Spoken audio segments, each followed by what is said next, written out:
Hi. അങ്ങനെ നമുക്കിന്ന് ഒരുപാട് വിശേഷങ്ങൾ പങ്കുവയ്ക്കാനുണ്ട്. എന്തായാലും പ്രത്യേകിച്ച് എന്ത് നടന്നതെന്ന് നമുക്ക് നോക്കിയാലോ. അതായത് ഈ കൺമണിയുടെ വീട്ടിൽ വരുന്ന സമയത്ത് തന്നെ ധനലക്ഷ്മി അവരോട് കൃഷിൻ്റെയും കൺമണിയുടെയും വിവാഹത്തെ പറ്റിയൊക്കെ ചോദിക്കുന്നുണ്ട്.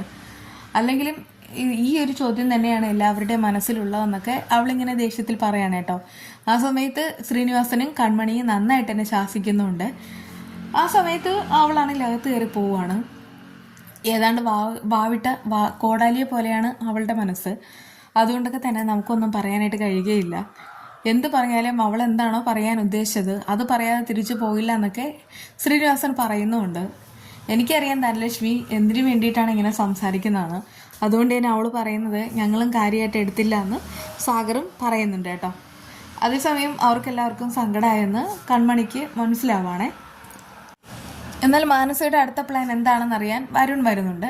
അപ്പോഴേക്കും മാനസ പറയുന്നുണ്ട്, കണ്ടില്ലേ, എങ്ങനെയെങ്കിലും കൺമണിയുടെ മനസ്സിൽ വരുൺ വീണ്ടും ഇടിച്ചു കയറുക. കൺമണിയാണ് വരുണിന് ഏറ്റവും കൂടുതൽ ചേരുക എന്നുള്ള കാര്യം അവരെ കൊണ്ട് തന്നെ പറയിപ്പിക്കുക. അതാണ് ഇനി ചെയ്യേണ്ടത്. കൺമണിയും വരുണും തമ്മിലുള്ള വിവാഹം നടക്കണം. അതൊക്കെ ഇനി പെട്ടെന്ന് സാധ്യമാണോ എന്നൊക്കെ ഇങ്ങനെ അവൻ സംശയത്തിൽ ചോദിക്കുകയാണെ. അത് കേട്ടുകൊണ്ട് വരുന്ന ജയമോഹൻ പറയുന്നുണ്ട്, ഇനിയാണ് നമ്മൾ ആഗ്രഹിക്കുന്നത് പോലെ എല്ലാ കാര്യങ്ങളും നടക്കാൻ പോകുന്നത്. പക്ഷേ ആ കൃഷിൻ്റെ ജനൻ്റെ രഹസ്യം നമ്മളാണെങ്കിൽ എല്ലാവരോടും പറഞ്ഞു. ആ സമയത്ത് നമ്മൾ കരുതിയത് കൺമണിയുടെ വീട്ടിലുള്ളവരും കൺമണിയും കൃഷിനെ വെറുക്കുമെന്നാണ്. പക്ഷേ ഇവിടെ അങ്ങനെയല്ല സംഭവിച്ചത്. പിന്നെയോ കൂടുതൽ ചേർത്ത് പിടിക്കാൻ നോക്കിയത്. അതിന് കാരണമുണ്ട്. എന്തായാലും സാഗർ അങ്കിളിൻ്റെയും സുജാത ആൻറ്റിയുടെയും മകനല്ല കൃഷി എന്നുള്ള കാര്യം സത്യമാണെങ്കിലും അവിടെ ഓഹരി വയ്ക്കുന്ന സമയത്ത് ഒരു വിഹിതം കൃഷിനുള്ളതാണ്. അത് എപ്പോഴായാലും കിട്ടും. അത് കൺമണിക്കും വീട്ടുകാർക്കും അറിയാം. അതുകൊണ്ടാണ് അവർ ഇത്ര സ്ട്രോങ് ആയതെന്ന് മാനസ അറിയിക്കുന്നുമുണ്ട്. എന്നാലേ ആ സാഗറിൻ്റെ വീട്ടിലുള്ളവർ സാമ്പത്തികമായിട്ട് ഏവളാകാനായിട്ട് പാടില്ല. അതിന് ഞാൻ ചില കാര്യങ്ങൾ ചെയ്തു വെച്ചിട്ടുണ്ടെന്ന് ജയമോഹൻ അറിയിക്കുന്നു. വരുൺ ആ സമയത്ത് ആകാംക്ഷയോടെ എന്താണെന്ന് തിരക്കുന്നു. ബാക്കി പറയുന്നത് മാനസയാണ്. അതായത് സാഗരങ്ങൾ കാശ് കൊടുക്കാനുള്ളവർ നാളെ തന്നെ അലികയിലെത്തും. എന്നിട്ട് യാതൊരുവിധ മുന്നറിയിപ്പും ഇല്ലാതെ അവർ കാര്യം ചോദിക്കും. കാശ് തിരികെ കൊടുക്കണമെന്ന് പറഞ്ഞ് വാശി പിടിക്കും. കൊടുത്തില്ലെങ്കിൽ അവർ വലിയ പ്രശ്നങ്ങൾ ഉണ്ടാക്കും. അതോടുകൂടി സാഗറിനെ എല്ലാം കൊടുക്കേണ്ടി വരും. നിൽക്കകള്ളി ഇല്ലാതാവുമ്പോൾ സാഗർ എന്നെ ആശ്രയിക്കും. ആ സമയത്ത് അലിക ഞാൻ സ്വന്തമാക്കും എന്നൊക്കെ ജയമോഹൻ ചിരിയോടുകൂടെ പറയുന്നുണ്ട്. ഞാനല്ല, എന്തായാലും നമ്മളല്ലേ എന്ന് വരുൺ എടുത്ത് ചോദിക്കുന്നു. അതെ, അതും ശരിയാ. എനിക്കുള്ളതെല്ലാം വരുണിനും കൂടെ ഉള്ളതാണല്ലോ. വരുൺ ഇപ്പോൾ ഞങ്ങളുടെ വീട്ടിലൊരു അംഗമായിട്ട് മാറിയില്ലെന്നൊക്കെ പറഞ്ഞിട്ട് മാനസയും അവളുടെ അച്ഛനും കൂടെ വരുണിനെ സോപ്പിടുകയാണ്. എന്തായാലും ആ സോപ്പ് ഏൽക്കുന്നു. വരുണാണെങ്കിൽ സന്തോഷമാവാണ്. സുജാത മാറി നിൽക്കുന്ന കണ്ടിട്ട് കൺമണി അങ്ങോട്ട് വരുന്നു. എന്നിട്ട് പറയുന്നുണ്ട്, എൻ്റെ കാര്യം ഓർത്തിട്ടാണെങ്കിൽ അമ്മ വിഷമിക്കേണ്ട. ഒന്ന് കുളിച്ച് വസ്ത്രം മാറിയാൽ തീരാവുന്ന പ്രശ്നങ്ങളേ ഉള്ളൂ. അതൊക്കെ ശരി തന്നെ മോളെ. പക്ഷെ എനിക്ക് മറ്റൊരു കാര്യം അറിയാനുണ്ട്. അതായത് നിങ്ങളൊക്കെ ഞങ്ങളിൽ നിന്ന് എന്തെങ്കിലും മറയ്ക്കുന്നുവോ, എന്തെങ്കിലും വലിയ രഹസ്യം മറിഞ്ഞിരിക്കുന്നുണ്ടോ എന്നുള്ള കാര്യം അറിയണം. അത് കേട്ട് കൺമണി ഉരുണ്ട് കളിക്കുന്നുണ്ട്. എന്ത് രഹസ്യം? ഒരു രഹസ്യമില്ല. ഇന്നലെ ചേച്ചിയമ്മ നിന്നെ വിളിക്കുന്ന ഞാൻ കണ്ടതാണ്. എന്തോ ഒരു രഹസ്യം നിങ്ങൾ തമ്മിലുണ്ട്. അതെന്താണെന്ന് നീ എന്നോട് പറയണം. പറഞ്ഞേ പറ്റൂ. അതെന്താണെന്ന് നിനക്കറിയാം, പക്ഷെ നീ പറയില്ല. പറയാൻ നിൽക്കാണ്. പറഞ്ഞോളൂ എന്നൊക്കെ ഇങ്ങനെ പറഞ്ഞിട്ട് സുജാത വീണ്ടും അവളെ ഫോഴ്സ് ചെയ്യുന്നു. ആ സമയത്ത് കൺമണി പറയുന്നുണ്ട്, സോറി അമ്മ, എനിക്ക് വേണേ ഈ കാര്യം നിങ്ങളോട് പറയാമായിരുന്നു, പക്ഷേ പറ്റില്ല. കാരണം ആൻറ്റിയമ്മയ്ക്ക് ഞാൻ വാക്ക് കൊടുത്തിരുന്നു. അതുകൊണ്ട് അമ്മ കൂടുതലൊന്നും നിർബന്ധിക്കരുത്. സുജാത പറയുന്നുണ്ട്, ഒരു കാര്യമല്ലാതെ ഒരിക്കലും ചേച്ചിയമ്മ സാഗറിനെ വെറുക്കില്ല, സാഗറിനെ തള്ളി പറയില്ല. പക്ഷേ ഇപ്പോഴത്തെ ആ വീട്ടിലുള്ള എല്ലാവരും ചേച്ചിയമ്മയെ കുറ്റപ്പെടുത്തുന്നു, ചേച്ചിയമ്മയെ മാറ്റി നിർത്തുന്നു. അതൊക്കെ കാണുമ്പോൾ സഹിക്കുന്നില്ല. പ്രത്യേകിച്ച് ചേച്ചിയമ്മയ്ക്ക് ഒരു കുടുംബമോ കുട്ടികളോ ഒന്നുമില്ല.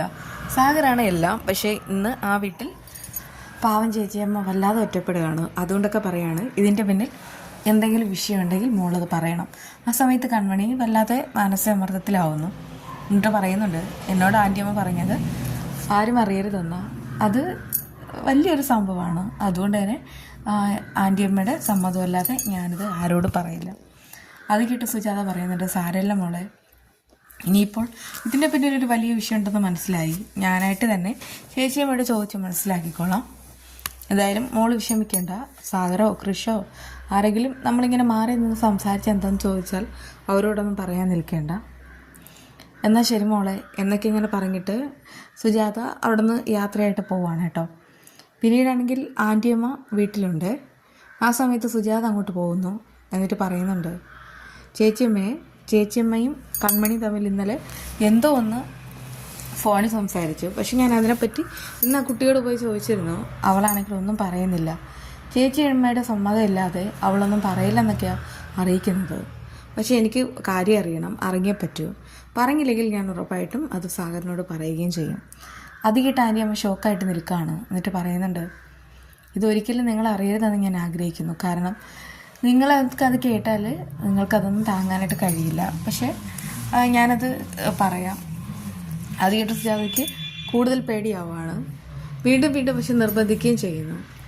അല്ല, നിങ്ങളൊക്കെ എന്താ കരുതിയത്? ഒരു മാനസം ഒന്ന് ഭീഷണിപ്പെടുത്തിയാൽ ഞാൻ സാഗറിനെ ഒറ്റുവെന്നോ? അങ്ങനെയാണോ എൻ്റെ മനസ്സിലുള്ളത്? അതായത് മാനസേക്കാളും താഴെയാണോ എൻ്റെ സാഗറിൻ്റെ ആ ഒരു സ്ഥാനം? എന്നാലേ എന്നെ ഭീഷണിപ്പെടുത്തിക്കൊണ്ടാ എന്നെ അന്ന് എല്ലാം ചെയ്യിപ്പിച്ചത്.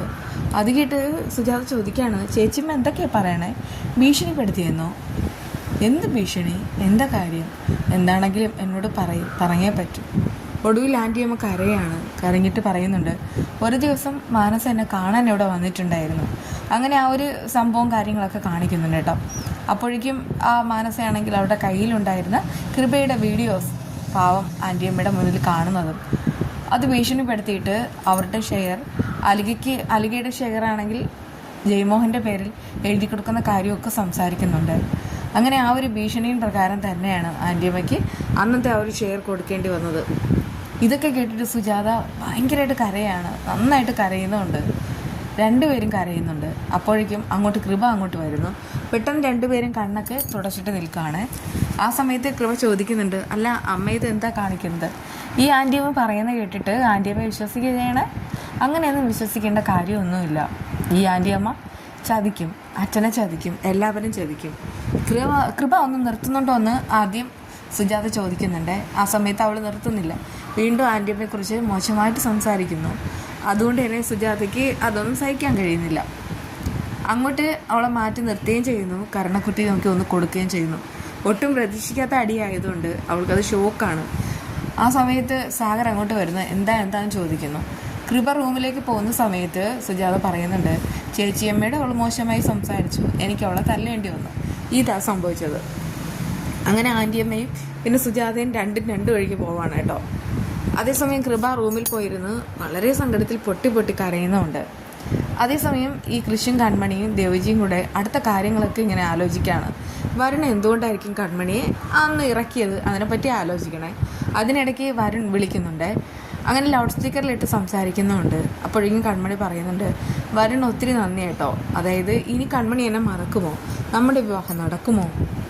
അങ്ങനെയൊക്കെ വരുൺ ചോദിക്കുകയാണ്. പക്ഷേ ഈ ദേവജിയും കൺമണിയോട് പറഞ്ഞിട്ടുണ്ട് ഒന്ന് അവൻ്റെ മുന്നിൽ അഭിനയിക്കാൻ. അതുകൊണ്ട് തന്നെ കൺമണി പറയുന്നു, ഇനി കൃഷല്ല, എൻ്റെ മനസ്സിൽ വരുൺ മാത്രമായിരിക്കും. അധികമായിട്ടാണ് സന്തോഷമാവുന്നുണ്ട്. പ്രത്യേകിച്ച് ശാന്തമായി ആണെങ്കിൽ ഈ നമ്മുടെ വിവാഹത്തിന് വേണ്ടിയിട്ട് എന്നെ ഒത്തിരി നിർബന്ധിച്ചുകൊണ്ടിരിക്കുകയാണ്. ആ സമയത്ത് വരുൺ വളരെയധികം ഞെട്ടിക്കുന്ന കാര്യം പറയാണ്. അതായത് ആ ശാന്തമ്മയ്ക്ക് കിട്ടാവുന്നിടത്തുനിന്ന് ഒരു ഉറപ്പ് കിട്ടിയിട്ടുണ്ട്, അതുകൊണ്ടാണ് അങ്ങനെ നിർബന്ധിക്കുന്നതെന്ന്. ആ സമയത്ത് കാര്യങ്ങളുടെ കിടപ്പ് ഏകദേശം മനസ്സിലാവാണ്. നേരിട്ട് കണ്ട് ചില കാര്യങ്ങൾ പറയാമെന്ന് വരുൺ അറിയിക്കുന്നു. എന്തായാലും ശാന്തമ്മയുടെ എല്ലാ കാര്യങ്ങളും പൊളിയാൻ പോകുന്നു, കൂടെ വിനയൻ മാഷിൻ്റെ. എന്തായാലും ഇതൊക്കെയാണ് വിശേഷങ്ങൾ കേട്ടോ. വീണ്ടും കാണാം.